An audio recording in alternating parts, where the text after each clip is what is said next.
Hello students, अनिमा classes में आपका स्वागत है। मैं आज आप लोगों को क्लास 7 हिस्ट्री का पार्ट 1 मध्यकाल में भारत के चैप्टर को पूरे अच्छे से समझाऊंगी। ठीक है, आप लोगों को इस चैप्टर में क्या जानना है कि आप लोगों को इस चैप्टर में यानी कि इस कक्षा में क्या क्या पढ़ना है। जो भी सामाजिक परिवर्तन या फिर जो राजनीतिक परिवर्तन है या आर्थिक या फिर धार्मिक जो परिवर्तन है, सारे चीजों को आप लोगों को पढ़ना है इस क्लास में। ठीक है, क्लास 7 में सारा कुछ, हर चैप्टर में आपको हर चैप्टर में अलग अलग शासन सत्ता के बारे में पढ़ने को मिलेगा कि कब कौन सा शासन सत्ता स्थापित हुआ। तो ये चैप्टर बस आप लोगों को एक तरह का इंट्रोडक्शन है, क्योंकि इसमें मध्यकाल के बारे में, पूरे इतिहास के बारे में जानकारी दिया हुआ है। तो फर्स्ट चैप्टर जो है वो आपका बस एक इंट्रो के रूप में है। ठीक है, मैं बार बार बोल रही हूँ कि पहला चैप्टर जो है वो बस एक इंट्रो है कि आपको मध्यकाल में क्या क्या परिवर्तन हुआ, बस एक छोटा सा इंट्रो के रूप में दिया हुआ है। ठीक है, इस चैप्टर में। तो इस चैप्टर में आप लोगों को क्या क्या जानना है, परिचय के बारे में जानना है, यानी कि मध्यकाल जो है वो कब से स्टार्ट हुआ, ठीक है, फिर कब तक चला, फिर क्या रीजन है जो, फिर प्राचीन काल के बाद मध्यकाल कब आया, ठीक है, और तो मध्यकाल आया तो फिर क्या क्या परिवर्तन आया, सामाजिक, आर्थिक, ये सब के बारे में थोड़ा सा परिचय जानना है। ठीक है, इसके बाद नेक्स्ट पॉइंट है मध्यकाल में भारत में महत्वपूर्ण परिवर्तन, यानी कि भारत में मध्यकाल में क्या क्या परिवर्तन आया, इसके बारे में जानना है। ठीक है, नेक्स्ट पॉइंट है प्रौद्योगिकी में बदलाव, यानी कि टेक्नोलॉजी में क्या क्या बदलाव होता है। ठीक है, टेक्नोलॉजी में बदलाव होने के कारण जो सिंचाई के क्षेत्र थे वो काफी ज्यादा डेवलप हो जाते हैं, जिसके कारण जो खेतों में जो काम करते थे उन लोगों का उत्पाद जो है वो काफी हद तक बढ़ने लगता है। ठीक है, उसके बाद हम लोग जानेंगे नए सामाजिक एवं राजनीतिक समूह, यानी कि प्राचीन काल के बाद जब मध्यकाल जब स्टार्ट होता है तो क्या क्या नए सामाजिक और राजनीतिक समूह बनता है, इसके बारे में जानेंगे। उसके बाद हम लोग जानेंगे पुराने एवं नए धर्म, फिर पुराने धर्म क्या थे, नए धर्म में क्या क्या परिवर्तन आया, इसके बारे में जानेंगे। फिर ऐतिहासिक स्रोत किसे कहा जाता है, इसके बारे में जानेंगे। ऐतिहासिक स्रोत कितने प्रकार के होते हैं, पुरातात्विक, साहित्यिक, तो ये सब सारा कुछ जानेंगे। ठीक है, सेकेंड है साहित्यिक स्रोत, फिर साहित्यिक स्रोत के बारे में जानेंगे। उसके बाद लास्ट पॉइंट हम लोग जानेंगे आमिर खुसरो के बारे में, यानी कि आमिर खुसरो जो थे वो कैसा व्यक्तित्व थे, किस टाइप के व्यक्तित्व थे, ठीक है, और उन्हें महान क्यों माना जाता है, इसके बारे में भी जानेंगे। ठीक है, तो इस पूरा चैप्टर में आप लोगों को काफी ज्यादा बहुत ज्यादा डिटेल में नहीं पढ़ना है, बस हल्का हल्का इंट्रो के रूप में पढ़ना है। ठीक है, चैप्टर 2 से जो आपका जो भी चैप्टर स्टार्ट होगा, चैप्टर 2 से वो आपको पूरा डिटेल में अच्छे से पढ़ना है, क्योंकि वहां से फिर जो कैसे तुर्क आते हैं या फिर कब मुगल साम्राज्य कब स्थापित होता है, अफगान कब आते हैं, ठीक है, तुगलक वंश कब स्टार्ट होता है, फिर यहाँ तक कि अफगान भी भारत में आकर के बसते हैं। तो इन लोगों के बारे में पूरा डिटेल में आप लोगों को पढ़ना है, चैप्टर 2 से चैप्टर 10 तक। ठीक है, तो चैप्टर 1 जो है, मैं बार बार बोल रही हूँ कि चैप्टर 1 जो है बस एक इंट्रो के रूप में आप लोगों को है, कि बस समझना है कि आप लोगों को क्या इसमें जानना है मध्यकाल भारत में। ठीक है, तो अगर जितने भी स्टूडेंट्स है 6 से लेकर 12 तक, उन लोगों का, सभी लोगों का, हर क्लास का, यानी कि 6 से लेकर 12 तक की जितने भी क्लास है, सारे क्लास का जो सारा चैप्टर है, यहाँ तक कि हर सब्जेक्ट का, चाहे वो हिंदी हो, इंग्लिश हो, या फिर मैथ्स हो, सोशल साइंस हो, ये सब सारा सब्जेक्ट का आपको हर एक चीज मेरे अनिमा क्लासेस में मिल जाएगा। तो आप लोग अनिमा क्लासेस को ज्वाइन कीजिए, सब्सक्राइब कीजिए। आपको हर एक क्लास का हर एक वीडियो, लेक्चर क्लास हो, प्रश्न उत्तर वीडियो हो, या फिर नोट्स का वीडियो, आपको हर एक चीज मिल जाएगा। ठीक है,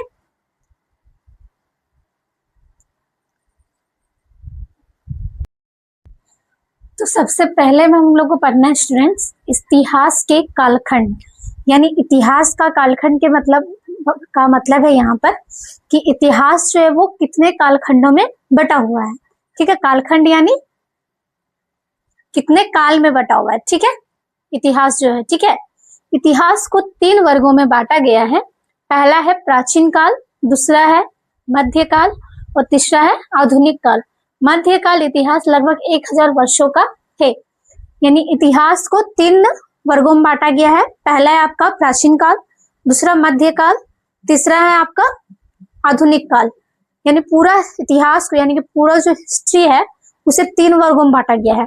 प्राचीन काल के बारे में आप लोगों को 6 तक पढ़ना है, यानी कि 5-6 में आप लोग को प्राचीन काल के बारे में पढ़ना है, ठीक है।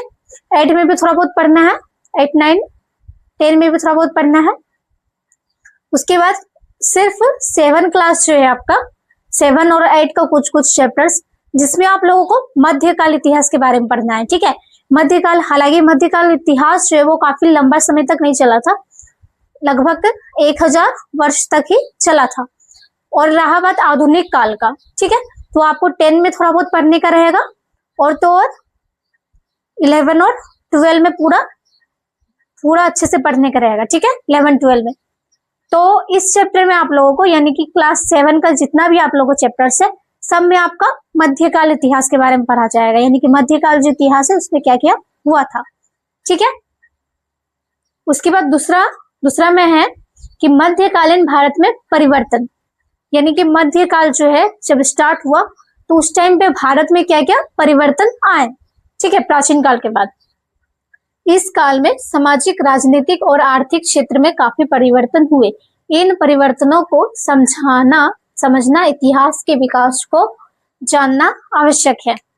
यानी कि मध्यकाल में जो है उस टाइम पे सामाजिक, आर्थिक, राजनीतिक विकास काफी हद तक बहुत ज्यादा परिवर्तन हो चुका था। प्राचीन काल में तो थोड़ा अलग था, लेकिन जब मध्यकाल स्टार्ट हुआ तो उस टाइम पे जो सामाजिक स्थिति है, जो राजनीतिक स्थिति है, और तो और इसके साथ साथ आर्थिक जो स्थिति है वो काफी ज्यादा परिवर्तन हो गया था, ठीक है। इसको जानने के लिए आपको मध्यकाल इतिहास को पढ़ना अति आवश्यक है, ठीक है। तभी आप उन परिवर्तनों को जान पाएंगे कि उस टाइम पे क्या क्या हुआ था, ठीक है। ये पूरा परिचय में आप लोग बता रही हो, ठीक है। तीसरा पॉइंट मैं आप लोग बताती हूँ कि इतिहास और मानचित्र, यानी कि इतिहास का मानचित्र से क्या संबंध है, इसके बारे में जानेंगे। किसी क्षेत्र के इतिहास को समझने के लिए उसकी भौगोलिक स्थिति जानना जरूरी है। यानी कि किसी भी क्षेत्र का, यानी कि मध्यकालीन जो भी काल का जो इतिहास है, यानी कि उस टाइम पे जो राजा बने थे, तो उन लोगों के क्षेत्र को जानने के लिए, यानी कि उस टाइम पे जो शासन सत्ता है या फिर जो भी राजनीतिक व्यवस्था है, सामाजिक व्यवस्था है, आर्थिक व्यवस्था है, इन सभी चीजों को आप लोग को जानने के लिए भौगोलिक स्थिति जानना काफी ज्यादा अनिवार्य है उस राज्य का। कि अगर यहाँ पे राजा बना है तो इस राज्य का जो सामाजिक, भौगोलिक, सारा कुछ जो भी है, यानी आर्थिक स्थिति जो है, तो उसके लिए आपको मानचित्र की आवश्यकता पड़ती है। यानी कि भौगोलिक स्थिति को जानना आपके लिए बहुत अधिक आवश्यक है, ठीक है। मानचित्र भौगोलिक जानकारी प्राप्त करने का महत्वपूर्ण माध्यम है। व्यापार और साम्राज्यों के विस्तार के कारण मानचित्रों का विकास हुआ। यानी कि भौगोलिक स्थिति को जानने के लिए जो है मानचित्र का काफी ज्यादा उपयोग किया जाता है, ठीक है। यानी कि वहां की किसी भी राज्य का जो भौगोलिक स्थिति वो किस प्रकार का है, ठीक है, इसको जानने के लिए मानचित्र का काफी ज्यादा उपयोग किया जाता है।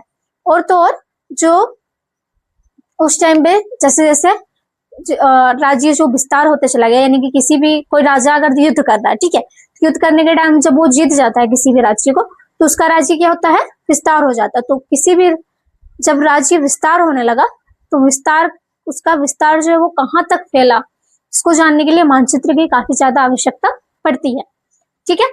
उसके बाद चौथा पॉइंट में है कि प्राचीन मानचित्र, यानी कि प्राचीन मानचित्र किस प्रकार का था, इसके बारे में जानेंगे। 1154 ईस्वी में अरब भूगोलवेत्ता अल इद्रिशी ने पूरे विश्व का मानचित्र बनाया। 1154 ईस्वी में जो है भूगोलवेत्ता एक है अल इद्रिशी, वो क्या करते हैं कि वो पूरे विश्व का मानचित्र बनाते हैं, यानी कि पूरा वर्ल्ड का मानचित्र वो बनाते हैं, जिसमें भारतीय उपमहाद्वीप दर्शाया गया था। और उनका जो अल इद्रिशी का जो मानचित्र है, जिसमें वो पूरा विश्व का मानचित्र बनाते हैं, तो उसमें क्या उपयुक्त रूप में क्या दर्शाया गया था, भारतीय का उपमहाद्वीप, ठीक है। 1720 ईसा पूर्व में फ्रांसीसी मानचित्रकार ग्विलोम द लिस्ले ने विश्व का नक्शा बनाया। यानी कि 1720 ईस्वी में जो है ग्विलोम द लिस्ले ने क्या करते हैं कि वो विश्व का मानचित्र बनाते हैं, यानी मानचित्र का जो नक्शा रहता है उसको बनाते हैं। ठीक है, दोनों मानचित्रों में अंतर सूचनाओं और तकनीकों का विकास करना था, यानी कि दोनों मानचित्र जो था, यानी कि 1154 ईस्वी का और 1720 ईस्वी का जो मानचित्र है, इन दोनों मानचित्रों में जो है उन लोगों में ये प्रमुख अंतर था कि दोनों का जो सूचनाएं हैं वो भिन्न थी। ठीक है, इन दोनों का सूचनाएं भिन्न थी और तो और जो तकनीक था वो भी भिन्न था। तो इसके वजह से जो मानचित्र है उसमें काफी ज्यादा विकास हुआ। तो उस चीज को विकास को बढ़ाने के लिए जो है मानचित्रों का उपयोग किया गया, यानी मानचित्र को बनाया गया। ठीक है, उसके बाद 5वां पॉइंट है ऐतिहासिक स्रोतों का अध्ययन। फिर हम लोग ऐतिहासिक स्रोत के बारे में जानेंगे कि उस टाइम पे अध्ययन करेंगे कि उस टाइम पे जो ऐतिहासिक जो स्रोत थे वो किस प्रकार के थे। इतिहासकारों को पुराने दस्तावेजों, नक्शों और लेखों का अध्ययन करते समय उनकी ऐतिहासिक पृष्ठभूमि संदर्भों को ध्यान में रखना पड़ा। समय के साथ स्थानों के नाम, भाषाएं और उनका अर्थ बदल जाते हैं, यानी कि उस टाइम पे जो प्राचीन टाइम पे जो भी लेख थे, ठीक है, या फिर स्तूप वगैरह जो था, और तो और जो दस्तावेज थे, जो नक्शे थे, जो लेख वगैरह था, वो जो था वो समय के साथ साथ उसकी जो ऐतिहासिक जो पृष्ठभूमि है, यानी कि ऐतिहासिक जो उसका पन्ना था, वो धीरे धीरे काफी ज्यादा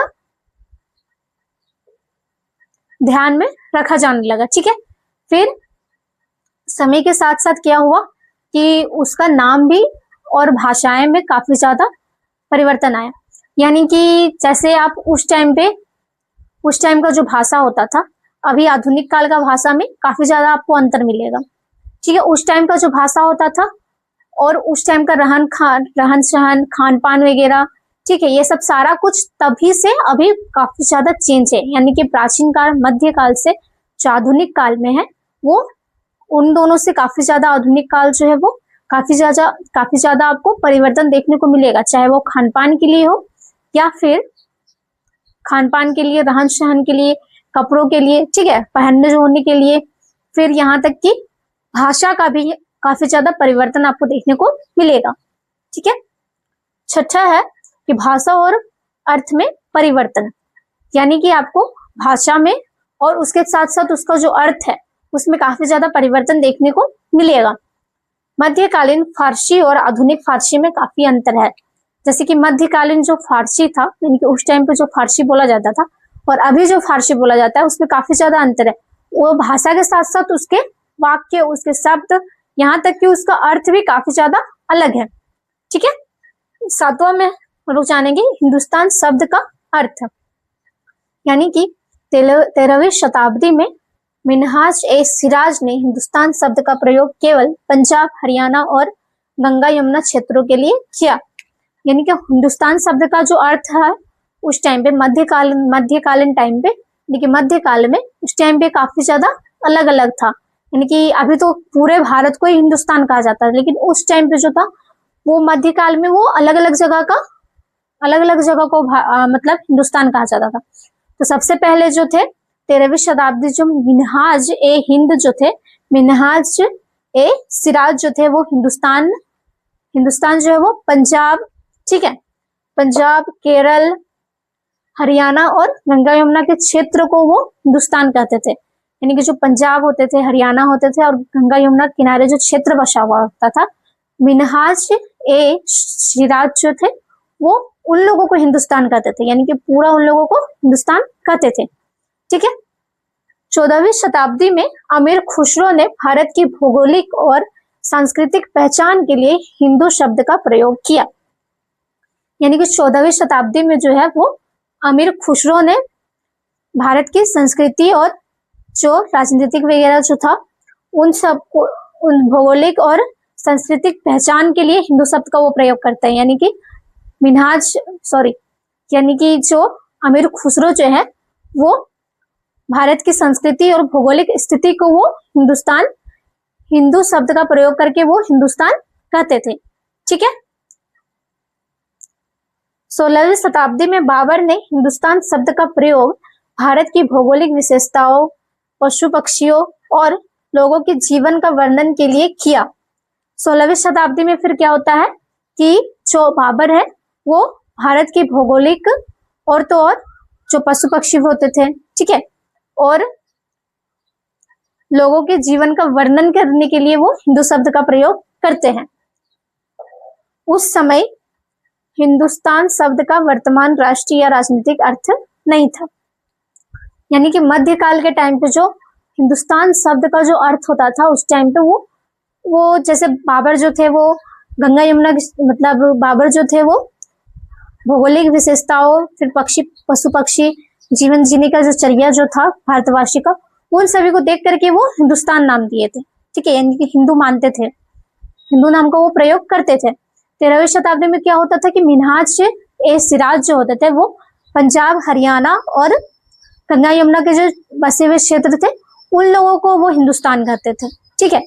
और तो 14वीं शताब्दी में जो अमीर खुसरो होते थे, खुसरो थे वो सांस्कृतिक यानी कि भारत की जो भौगोलिक और सांस्कृतिक जो विकास था उन सबों को देखते हुए वो हिंदू नाम शब्द का प्रयोग किए थे। तो उस टाइम ये सब आप लोगों को क्या पता चलता है कि उस टाइम में पूरा हिंदुस्तान को यानी कि पूरा भारत को हिंदुस्तान नहीं कहते थे, कुछ कुछ जगह को ही जो उस टाइम पे के जो राजा होते थे वो हिंदू या हिंदुस्तान का नाम देते थे, ठीक है। तो यहाँ पे वही कहा गया है कि उस समय हिंदू शब्द का वर्तमान राष्ट्रीय या राजनीतिक अर्थ नहीं था, यानी कि उस टाइम पे जो हिंदुस्तान जो था वो ना तो राष्ट्र का नाम था और ना कोई राजनीतिक का अर्थ था, ठीक है। तो ये जो मैंने आप लोगों को समझाई तो इसमें आप लोगों को सिर्फ और सिर्फ इंट्रोडक्शन है, यानी कि मध्यकाल भारत का जो मतलब इतिहास जो स्टार्ट हो रहा है तो उसमें आप लोगों को ये सब परिवर्तन देखने को मिलेगा, ठीक है। तो ये पूरा का पूरा इंट्रोडक्शन था। इस चैप्टर से ही आप लोगों को सारा कुछ धीरे धीरे जो आगे का चैप्टर्स जो है वो धीरे धीरे समझ में आता जाएगा, ठीक है। तो आप लोग इसको चाहे तो नोट डाउन कर सकते हैं, ठीक है।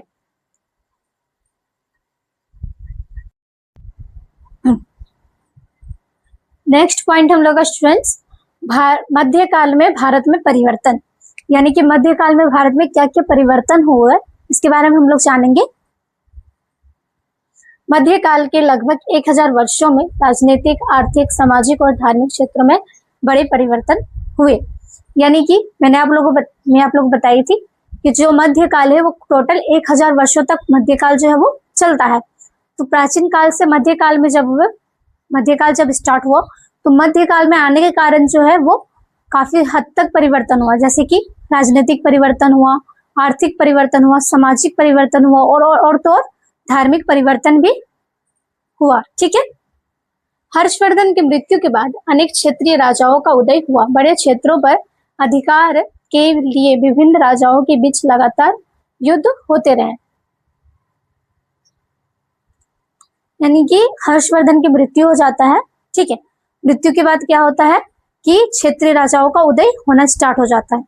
वो राजा जो लोग होते थे, यानी कि किसी भी राज्य का जो राजा होता था वो अपना साम्राज्य को विस्तार करने के लिए, यानी कि अपना साम्राज्य को बढ़ाने के लिए, यानी कि ज्यादा जगह पर शासन करने के लिए क्या करता है कि एक दूसरे से युद्ध करना स्टार्ट कर देता है ताकि अपना साम्राज्य को बढ़ा सके, ठीक है, यानी अपना हुकूमत बैठा सके।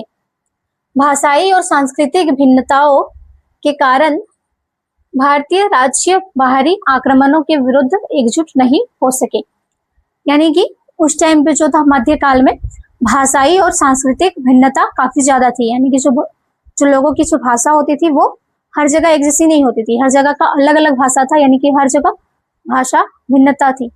और तो और जो सांस्कृतिक जो भाषा भिन्नता थी, यानी कि पारंपरिक जो रीति रिवाज थे वो भी काफी ज्यादा चेंज थे, जिसके कारण जो है वो बाहरी आक्रमण जो होते थे, यानी कि जो भारत पर आक्रमण करते थे, ठीक है, वो लोगों से ये लोग नहीं जीत पाते थे। क्योंकि रीजन ये होता था कि अगर कोई किसी को कुछ बताना भी चाह रहा हो तो भाषा चेंज होने के कारण, यानी कि भाषा भिन्नता होने के कारण क्या होता था कि लोग एक दूसरे से संपर्क नहीं कर पाते थे, जिसके कारण जो है धीरे धीरे भारत पर धीरे धीरे जो बाहरी यात्री जो थे वो धीरे धीरे भारत में आकर बसने लगे, ठीक है। परिणाम स्वरूप भारत पर कई विदेशी आक्रमण हुए और नए साम्राज्यों की स्थापना हुई। भाषा और सांस्कृतिक भिन्नता के कारण क्या होता है कि भारत पर कई बाहरी यात्री यानी कि बाहरी आक्रमणकारी जो थे वो भारत पर आक्रमण करते हैं और फिर यहाँ पे बसना स्टार्ट कर देते हैं। ठीक है। मुगल साम्राज्य के पतन के समय क्षेत्रीय शक्तियां पुनः उभरने लगी। 13वीं शताब्दी में तुर्कों और अफगानों ने भारत में अपना शासन स्थापित किया। ठीक, मध्यकाल में जब 13वीं शताब्दी जब स्टार्ट होता है तो उस टाइम पे जो है वो मगध के शासन और तो और जो तुर्क और अफगान जो रहते हैं ये दो वंशज के जो लोग थे वो भारत पर आकर के बसने लगते हैं और अपना शासन सत्ता को स्थापित करने लगते हैं। ठीक है। 16वीं शताब्दी में बाबर के नेतृत्व में मुगल साम्राज्य भारत में अपना शासन स्थापित किया। ठीक है। यानी कि तो 16वीं शताब्दी में 13वीं शताब्दी के बाद फिर 16वीं शताब्दी में बाबर के नेतृत्व में यानी कि बाबर के सहयोग से मुगल साम्राज्य स्थापित होता है और फिर उसकी स्थापना स्टार्ट हो जाती है। ठीक है। हिंदुओं और मुसलमानों के आपसी संपर्क से मिश्रित संस्कृति का विकास हुआ। इस संस्कृति का प्रभाव मध्यकालीन भाषा, साहित्य, चित्रकला, वास्तुकला और मूर्तिकला स्पष्ट दिखाई पड़ती है। यानी कि हिंदू और मुसलमानों का जो सांस्कृतिक जो धार्मिक जो था वो काफी ज्यादा भिन्न था, लेकिन उन दोनों को मिला करके जो है वो सांस्कृतिक प्रभाव के साथ साथ जो मध्यकाल में जो भाषा था, साहित्य, चित्रकला, वास्तुकला और मूर्तिकला जो है वो काफी ज्यादा दिखाई पड़ती है। ठीक है। नेक्स्ट पॉइंट हम लोग का है कृषि एवं प्रौद्योगिकी में बदलाव। यानी कि कृषि जो है यानी कि खेती में और प्रौद्योगिकी में यानी टेक्नोलॉजी में क्या बदलाव आया था इसके बारे में जानेंगे। नई प्रौद्योगिकियों का विकास हुआ। सिंचाई से कृषि उत्पादन बढ़ा, चरखे का उपयोग बढ़ा, तोप और बारूद का प्रयोग किया जाने लगा। आलू, मक्का, मिर्च, चाय, कॉफी विदेशियों द्वारा लाई जाने लगी भारत में। ठीक है। यानी कि नई प्रौद्योगिकियों का यानी नए नए टेक्नोलॉजी का इस्तेमाल किया जाने लगा। ठीक है। सिंचाई के क्षेत्र को ठीक करने के लिए यानी कि सिंचाई का जो साधन होता था उसको बढ़ाया गया ताकि उत्पादन में वृद्धि हो सके। ठीक है। और तो और चरखे का भी उपयोग काफी हद तक बढ़ने लगा, जिसके कारण जो है वो कपड़े बुनने में इस्तेमाल हो जाया करता था। तोप और बारूद का भी प्रयोग किया गया, यानी कि युद्ध के लिए जो तोप और बारूद का प्रयोग किया जाने लगा ताकि युद्ध में हर कोई एक दूसरे से जीत सके। ठीक है। आलू, मक्का, मिर्च, चाय, कॉफी विदेशियों द्वारा लाई गई, यानी कि भारत में काफी चीजें आयात होने लगी, यानी कि विदेशों से आई जाने लगी, जैसे कि मक्का। ठीक है। मक्का, कॉफी, आलू, मक्का, चाय, कॉफी, ये सब सारा कुछ। ठीक है। उसके बाद नेक्स्ट पॉइंट है हम लोग का नए सामाजिक एवं राजनीतिक समूह। यानी कि फिर उस टाइम पे मध्यकाल में नया सामाजिक और राजनीतिक समूह बनता है। मैंने आप लोग को बताया था कि राजनीतिक और सामाजिक काफी ज्यादा बदलाव आता है। तो क्या क्या नए सामाजिक और राजनीतिक समूह क्या क्या बनता है। लोगों का आवागमन बढ़ा। राजपूत एक प्रमुख सामाजिक समूह के रूप में उभरे। राजपूत का अर्थ है राजा का पुत्र, यानी कि लोग जो है वो एक दूसरे एक जगह से दूसरे जगह आना जाना करने लगे, यानी कि लोगों का आवागमन जो है वो बढ़ने लगा। और उस टाइम पे एक समूह होता था, राजा राजपूत होता था। ठीक है। एक समूह का नाम होता था राजपूत, सामाजिक समूह का, वो काफी ज्यादा उभरा था। तो राजपूत का यहाँ पे अर्थ है राजा का पुत्र। राजपूत का अर्थ है राजा का पुत्र। जंगलों को कृषि भूमि में बदला गया। आदिवासी समुदाय प्रभावित हुए। सामाजिक और आर्थिक असमानता बढ़ी। इसी के कारण जो है वो काफी ज्यादा वर्ण विच्छेदित उसी टाइम से मध्यकाल से ही काफी ज्यादा, हालांकि ये तो प्राचीन काल से ही था, लेकिन मध्यकाल में आते आते जो वर्ण व्यवस्था है वो काफी हद तक बढ़ने लगी। कृषि के लिए जो उत्पादन क्षेत्र थे उसको तो बढ़ाया गया था, बट जो जंगलों को जो साफ करके भी कृषि को बढ़ावा दिया गया। आदिवासी समुदाय क्या होते थे, किससे प्रभावित होते थे, क्योंकि वर्ण व्यवस्था जो था वो काफी हद तक बढ़ चुका था। तो आदिवासी लोगों को काफी ज्यादा पाबंद किया गया कि आपका क्षेत्र जो है वह यहीं तक है। ठीक है। इस टाइप का काफी ज्यादा पाबंदी उस टाइम लगाया गया। ठीक है। सामाजिक और आर्थिक असमानता बढ़ी। इससे क्या होता है कि सामाजिक और आर्थिक असमानता काफी ज्यादा बढ़ती है, यानी कि सामाजिक रूप से और आर्थिक रूप से, समाज की दृष्टि से और आय की दृष्टि से जो असमानता है वो काफी ज्यादा बढ़ती है। यानी कि समाज में कोई है कि सबसे ऊंचा हो जाता है और कोई है कि सबसे नीचा माना जाता है। और तो आय के रूप में भी यही होता था, किसी के पास बहुत ज्यादा पैसा होता था और किसी के पास कोई गरीबी में जिए जा रहा है। अभी भी ऐसा है, वर्तमान में भी। जाति एवं उपजाति व्यवस्था मजबूत हुई, लिपिक वर्ग को कायास्थ कहा जाने लगा। जाति व्यवस्था जो है वो काफी ज्यादा धीरे धीरे मजबूत होने लगी।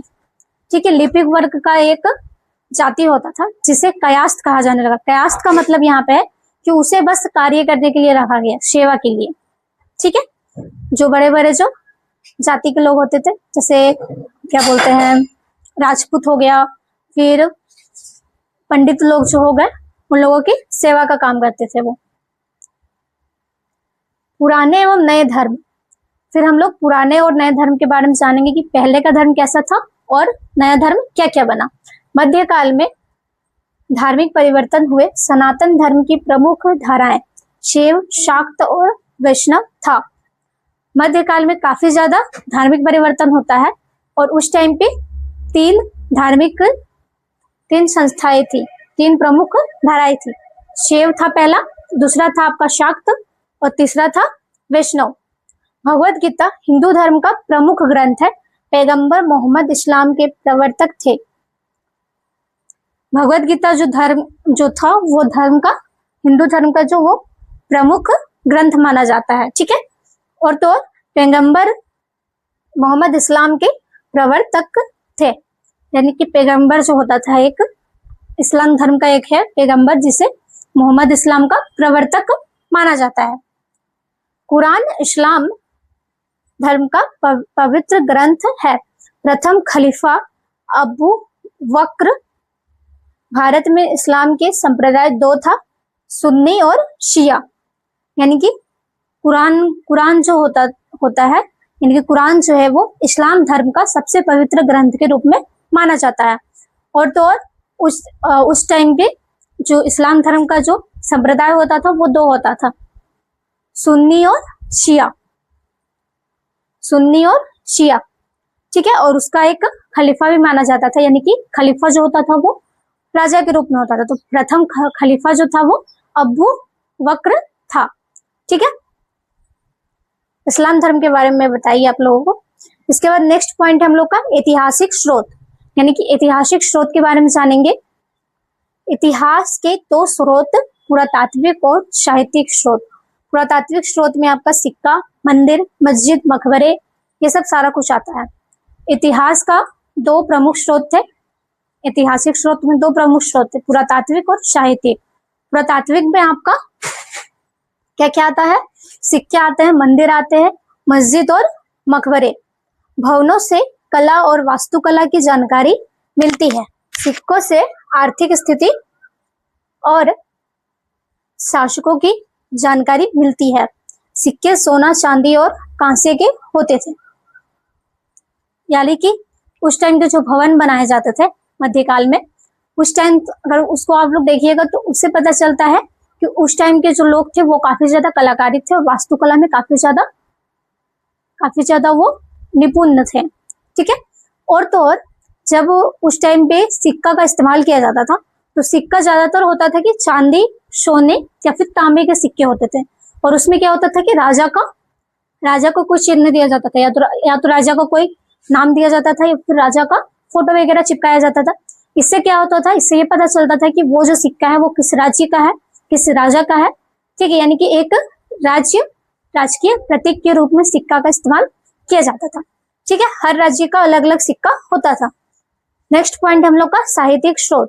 कागज के उपयोग से लेखन कार्य बढ़ा, यानी कि कागज के उपयोग से, जब कागज का उपयोग किया जाने लगा तो लेखन कार्य में काफी ज्यादा वृद्धि हुई। पांडुलिपियों इतिहास की प्रमुख साहित्यिक स्रोत है। प्रतिलिपियों में अंतर होने से अध्ययन कठिन था। प्रमुख इतिहासकार अल बेरूनी हसन निजामी, मिनहाज उश सिराज परनी, प्रमुख ग्रंथ तहकीक हिंद, तबकात ए नाशरी, ताज उल माशरी और चचनामा वगैरह था। ठीक है, फिर लास्ट पॉइंट हम लोग जानेंगे अमीर खुसरो के बारे में। ठीक है, इनका जन्म जो था वो 1253 ईस्वी में पटियाली में होता है। अमीर खुसरो का जो जन्म है वो 1253 में ईस्वी में पटियाली क्षेत्र में होता है। ठीक है, महान कवि ये जो थे यानी कि अमीर खुसरो जो थे वो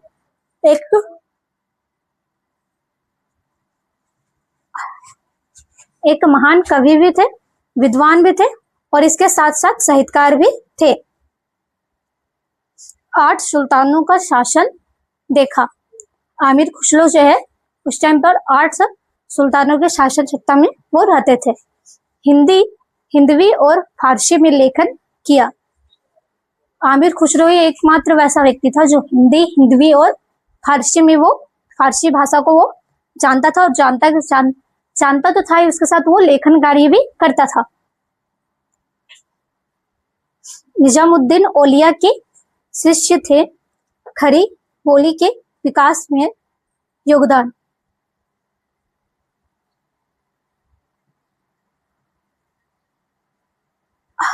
निजामुद्दीन एक थे जो औलिया के शिष्य थे, वो क्या करते थे कि खड़ी बोली में वो आमिर खुसरो का योगदान किया करते थे। संगीत और साहित्य के क्षेत्र में महत्वपूर्ण योगदान दिया। आमिर खुसरो जो है वो संगीत और साहित्य के क्षेत्र में काफी ज्यादा योगदान देता है लोगों को। ठीक है, तो मैंने आप लोगों को आज पूरा इस चैप्टर को पूरे अच्छे समझा चुकी हूँ। मैंने बार बार आप लोगों से ये कहा, मैं बार बार बोल रही हूँ कि ये जो चैप्टर है ये सिर्फ इंट्रोडक्शन के लिए, यानी मध्यकाल में क्या क्या होगा, आगे आप लोगों को क्या क्या पढ़ना है इसके बारे में बस इसमें दिया हुआ है ये पूरा चैप्टर में, कि सामाजिक क्या बदलाव आया, आर्थिक क्या बदलाव आया, कौन कौन आकर के शासन किया, अफगान आए, तुगलक आए, तुर्क लोग आए, फिर यहाँ तक कि मुगल साम्राज्य स्थापित हुआ। तो ये सब सारा कुछ बस आप लोग को इसमें इंट्रोडक्शन के रूप में दिया हुआ है। नेक्स्ट चैप्टर से जो आप लोग पढ़ेंगे उसमें आप लोगों को पढ़ना है, मेन पॉइंट उसी में है, उसी से आपका सारा मेन पॉइंट स्टार्ट होगा। ठीक है, तो आशा करती हूँ कि मेरा वीडियो आपको पसंद आया होगा। धन्यवाद।